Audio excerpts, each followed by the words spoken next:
Visakha steel plant town admin building వద్ద steel plant కార్మికులు union నాయకులు భారీగా మోహరించారు. విశాఖ స్టీల్ ప్లాంట్ అమ్మకాన్ని వ్యతిరేకిస్తూ అడ్మిన్ బిల్డింగ్ వద్ద స్టీల్ ప్లాంట్ కార్మికులు ధర్నాకు దిగారు.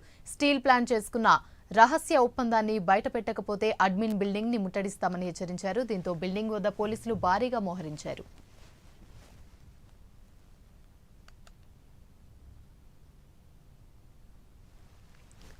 విశాఖపట్నం స్టీల్ ప్లాంట్ 100% అమ్మాలని నిర్ణయం తీసుకుంది 3 సంవత్సరాల క్రితం.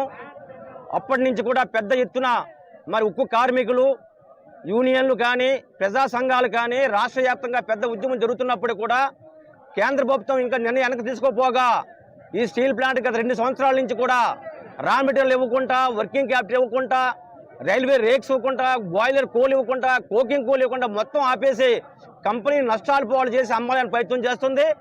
ఆ భాగంగానే రీసెంట్గా జిందాల్ కంపెనీ తీసుకొచ్చి బ్లాస్ట్ ఫర్నేస్ 3ని మరి రన్ చేయాలని చెప్పి ఎంఓయూ చేసుకోవడం చాలా దుర్మార్గం. ఇది ఈరోజు మేము చెప్తున్నాం కేంద్ర ప్రభుత్వాన్ని, విశాఖపట్నం స్టీల్ ప్లాంట్ని సేల్లో మెర్జ్ చేయాలని చెప్పాం. ఇప్పుడు అలాగే ఏదైతే నువ్వు ఎంఓయూ చేసావో 1000 కోట్ల పెట్టుబడి గురించి స్టీల్ మినిస్టర్ అండర్ ఉన్న సేల్ ఉంది, అలాగే ఎన్ఎండిసి ఉంది.